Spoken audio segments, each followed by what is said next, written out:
How to play Big Spell Mage. I'm Uncorrupt, and I'm going to walk you through a few games with this deck. Right off the bat, we're up against Warlock. We know that this is going to be some form of Imp Warlock. We don't know if it's going to be pure Imps, a pure aggro deck, or if it's going to be running the Curse package. Pretty much the mulligan for both of those decks would be the same anyway. We're going to get rid of everything except the Amplified Snow Flurry, and what we're really looking for is ways to be able to fight for the early board. If we take too much damage early, we're just going to die. So we really need to be able to fight against the boards that our opponent's going to be creating here. We see the Librarian come down, and just because we have the Pelican Diver in hand, we play it. That's going to allow us a good trade to be able to remove this. This, of course, I'm sure you know, a very dangerous minion if our opponent's able to buff its attack with a lot of Imps. And not an unexpected play from our opponent, so we're perfectly fine here. We are going to play our Snow Flurry, and we're going to make this trade just because that's a dangerous minion, and I want to go ahead and use my free hero power to remove an Imp. Imp Warlock, when it has Imps on the board, of course the location can buff minions that are on the board based on how many Imps they have, as well as the card Impending Catastrophe allows our opponent to draw cards, of course more cards for every Imp that's on the board. So removing Imps, a very, very key component of this matchup. We want to make sure that we keep the Imp population under control. Imp population control. We see our opponent taps here, so this is actually good for us, I think. They remove the board. Still no indication of whether or not they're running the Curse package. And we actually hit a premium top deck with Belinda Stonehearth. We're just going to go ahead and play our Snow Flurry, and we're going to save the hero power this turn. We want to be able to utilize that freeze effect. Pinging Face actually just doesn't do anything. On turn 5, we're going to coin Belinda, and on turn 5, we're going to coin Belinda, and then on turn 6, we're going to play. We're guaranteed, because we have a Rune of the Archmage in hand, we're going to be guaranteed to draw at least one Drakefire Amulet, so that's going to be our play. And here, no real reason to Theatar. We're just going to get down our location, and again, we're going to save our location, and we're going to save this. That's going to allow us to freeze minions if our opponent puts any on the board. Next turn, we coin Belinda, and then we're going to be off to the races with the spell. So turn 5, turn 6 is going to be a Drakefire Amulet. Turn 7 is going to be the hero card that's going to replay the Drakefire Amulet. And at this point, it feels like things are going pretty swimmingly here. So we hit the Drake and a Rune. That's good. That gives us options. And I want to freeze the Zakul. I'm not necessarily concerned about the Curse or the Zakul remaining on the board. And I want to freeze him with the location so that I can save my ping. And the reason why is because the location has a cooldown. So I want to activate that cooldown. Next turn, if I need a freeze, I still have one. And then the turn after, I'll have a freeze because the location is going to be available again. So next turn, we're going to have a Drakefire Amulet. And then we're going to have a freeze, which likely we're going to freeze the Zakul again. And we're hoping to just be able to get some really, really big dragons that our opponent's not going to be able to remove. And likely we are going to have to kill the Tamsin. Unfortunately, this card is just too good to leave on the board. We'll see what we get from our dragons. So we play the Amulet. And Kalikos is just the best of what we have here. We don't have enough spells to be able to take advantage of Hala the Matron. And Kalikos is more stats and a free spell. And then here we're just going to take, I think we take the 8/8.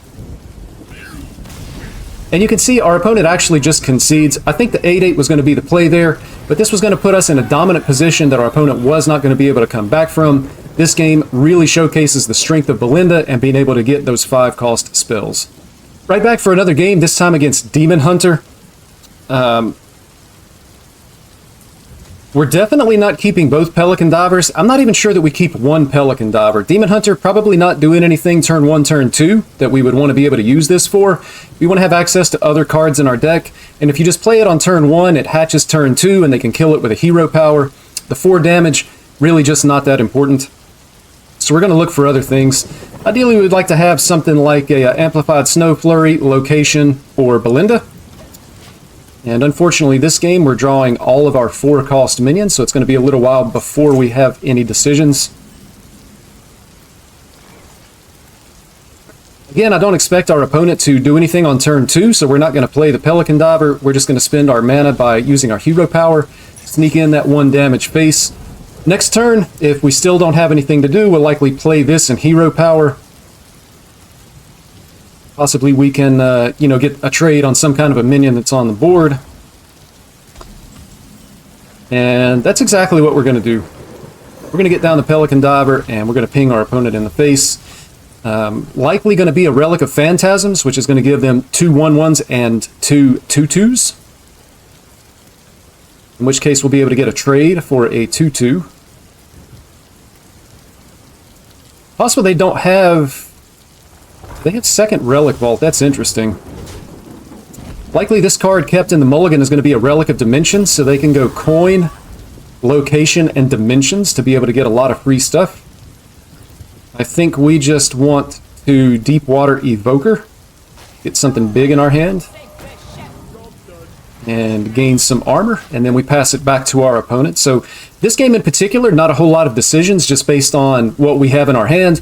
We're still just trying to spend our mana as efficiently as possible, and we want to just try to extend the game to be able to get to use our powerful cards like Drakefire Amulet, Rune of the Archmage. Our opponent actually going dredging here. Don't like their hands. They're going to get a fresh hand, so pretty likely if they had 5 bad cards in their hand, taking the 5 cards off the bottom of the deck, pretty good play for them. We just have to hope that they didn't hit a Relic of Dimensions. If they hit Relic of Dimensions with these on the board, that can potentially be really, really hard for us. And again, at this point, just not a whole lot to do here. I think we want to trade the Amulet. We want to trade first, be able to get a card out of our deck, and I think we're just going to Deep Water Evoker again.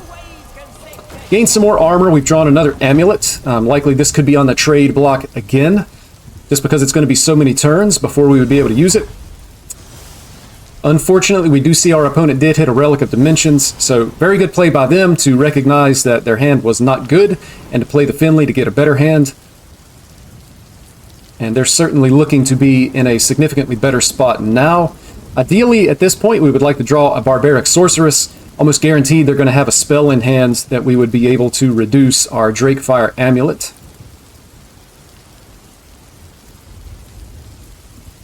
Outside of that, it's going to depend on the rest of their turn. 2 5/5s, certainly very strong from our opponent here. So now we're at a point where we're really just trying to survive as long as we can until we can get into a position where we can do something about our opponent's board. I do think that's going to mean that we trade the Drakefire Amulet. And I believe we trade... So we could either trade again, or we could Varden and Pelican Diver. That would at least give us a trade on one of the 5/5s the following turn with a ping.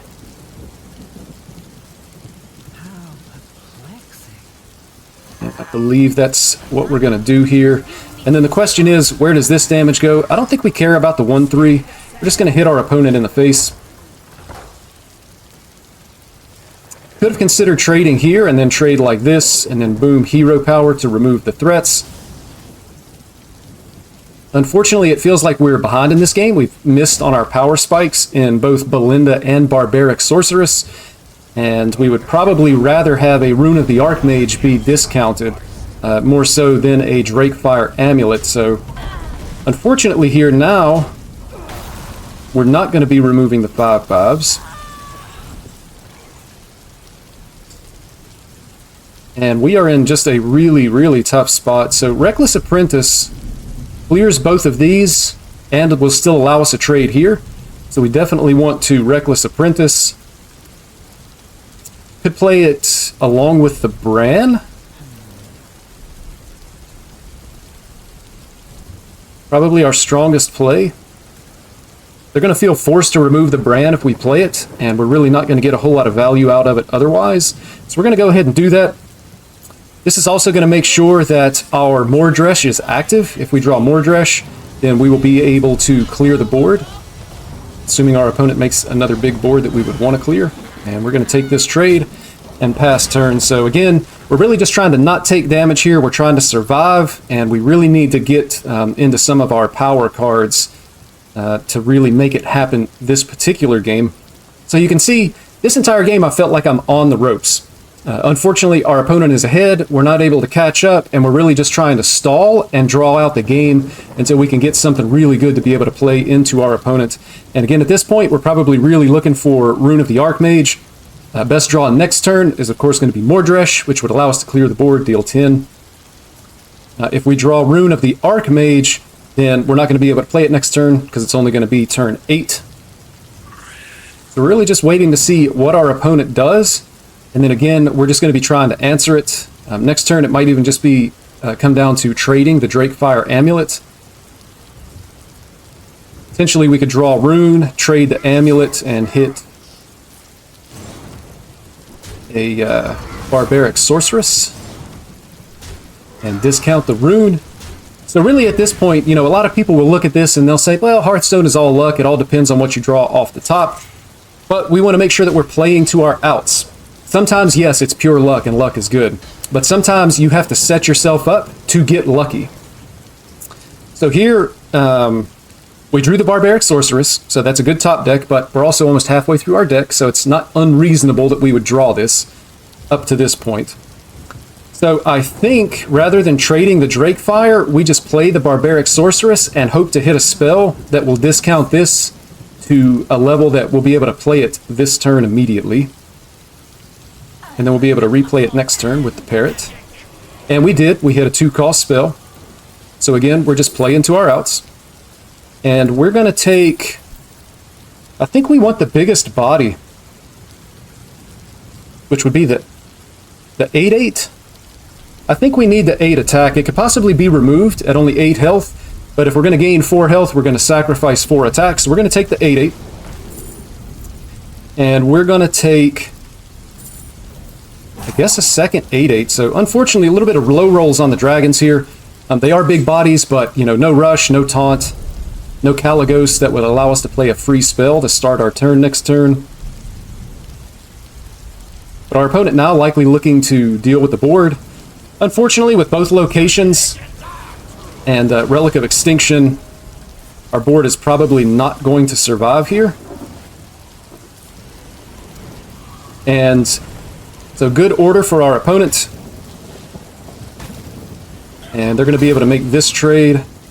And they're going to be in good shape here. So we can Grey Sage Parrot, which is going to allow us to repeat the Drakefire Amulet. Mordresh is probably a premium top deck, along with Rune of the Archmage. Again, we're about halfway into our deck. So if we draw it, again, it's not unreasonable that we would draw it by this point in the game. So it's not totally luck. We've done a good job extending the game to this point. And now we're just trying to find a way to actually be able to come back on the board so that we don't lose. But we're kind of in a position where we're totally dependent on being able to hit a good top deck. So we've put ourselves in that position. We've played to our outs as best we can. And keeping in mind that sometimes it just doesn't work out. We can actually take a trade on the Drakefire, get a look at another card.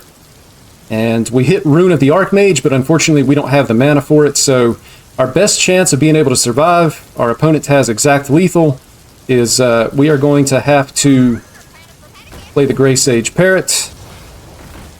And unfortunately we are absolutely dead here, and we're just going to go ahead and concede and bow out of the game. We don't want to rope concede, that's a little bit, you know, just a little bit BM.